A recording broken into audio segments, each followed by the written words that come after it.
നമസ്കാരം. News globe ടിവിയുടെ 2024 parliament election സർവേയിലേക്ക് എല്ലാ പ്രേക്ഷകർക്കും സ്വാഗതം. ഇന്ന് നമ്മൾ പോകുന്നത് ഞാനും കൂടി വോട്ട് ചെയ്യുന്ന കോൺസ്റ്റിറ്റ്യുവൻസിയായ എറണാകുളത്തേക്കാണ്. എറണാകുളം മണ്ഡലത്തിലേക്കാണ്.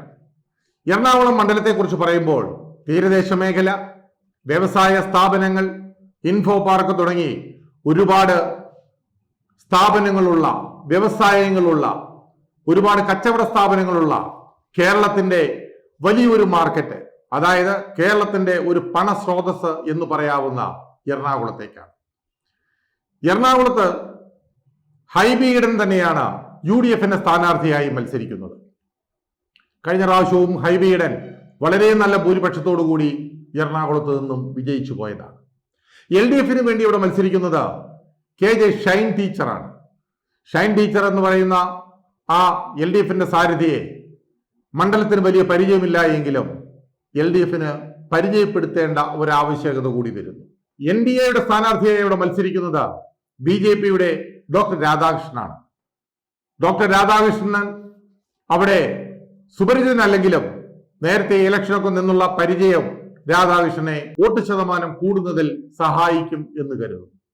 അതുമാത്രമല്ല, എറണാകുളം മണ്ഡലത്തിന് പിന്നൊരു വെല്ലുവിളി ഉള്ളത് 2020 എന്ന പാർട്ടിയുടെ ചില അണിയറ നീക്കങ്ങളാണ്.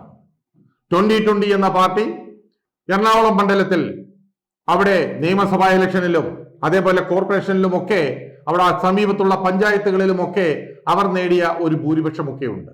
അവർ നേടിയ ചില സീറ്റുകളുമൊക്കെ ഉണ്ട്. അതൊക്കെ വെച്ച് നോക്കുമ്പോൾ നല്ലൊരു ശതമാനം വോട്ടുകൾ 2020 മാറിപ്പോകാൻ സാധ്യതയുണ്ട്. ഇങ്ങനെ 2020 വോട്ടുകൾ മാറുകയാണെങ്കിൽ അത് LDF UDF ഗുണം ചെയ്യുക എന്നുള്ളത് നമുക്ക് കണ്ടറിയണം. പിന്നെ അതുകൂടാതെ തന്നെ സാബു ജേക്കബിന്റെ ചില പ്രസ്താവനകളും മുഖ്യമന്ത്രിക്കെതിരെയുള്ള പരാമർശങ്ങളും ഒക്കെ ആ വോട്ടുകൾ മുഴുവൻ UDF വരാനും സാധ്യതകൾ തള്ളിക്കളയുന്നില്ല.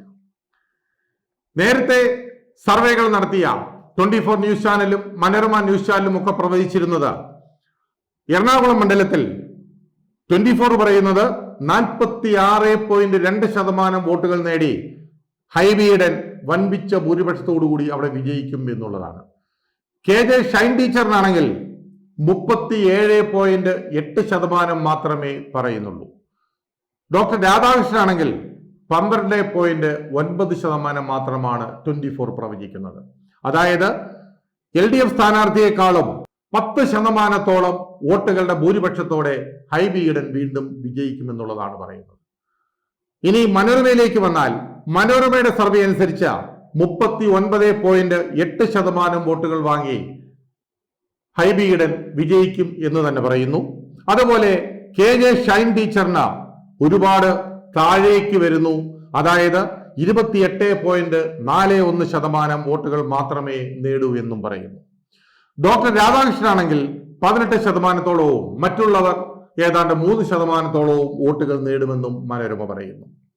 ഞങ്ങളുടെ കണ്ടെത്തലിൽ ഇതിലൊക്കെ മറ്റൊരു മാനം നൽകുന്നു.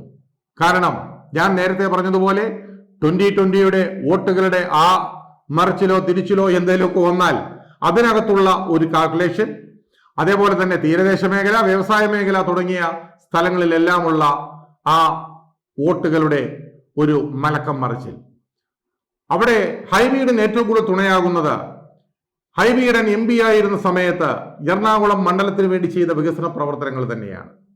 തന്റെ MP ഫണ്ട് മുഴുവൻ വിനിയോഗിച്ചു എന്നുള്ളത് കണക്കുകൾ നിരത്തി ഹൈബി ഈഡൻ പറയുന്നു. അതുമാത്രമല്ല, രാഷ്ട്രീയത്തിൽ ഏറെക്കാലം പയറ്റിയ ഈഡന്റെ മകൻ കൂടിയാണ് ഹൈബി ഈഡൻ. ഹൈബി ഈഡനും രാഷ്ട്രീയത്തിൽ മോശക്കാരനല്ല.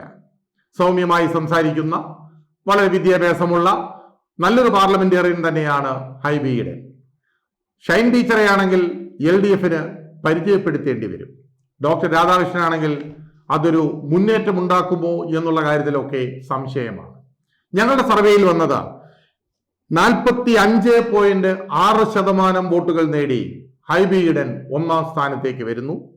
36.9% വോട്ടുകൾ നേടി KJ ഷൈൻ ടീച്ചർ 2ാം സ്ഥാനത്തേക്കും 17.5% വോട്ടുകൾ നേടി ഡോക്ടർ രാധാകൃഷ്ണൻ 3ാം സ്ഥാനത്തേക്കും മറ്റുള്ളവരെല്ലാം കൂടി ഒരു 3% വോട്ടുകൾ നേടും എന്നും സർവേ റിപ്പോർട്ടുകൾ സൂചിപ്പിക്കുന്നു.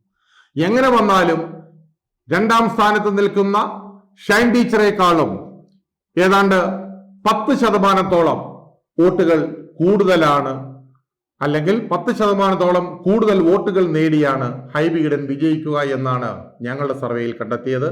മനോരമയുടെ സർവേ ആണെങ്കിലും 24ന്റെ സർവേ ആണെങ്കിലും ഒക്കെ എല്ലാം ഏകദേശം ഇതിനോടൊക്കെ അടുത്ത് നിൽക്കുന്ന ഒരു സർവേ ഫലങ്ങളാണ് കണ്ടത്.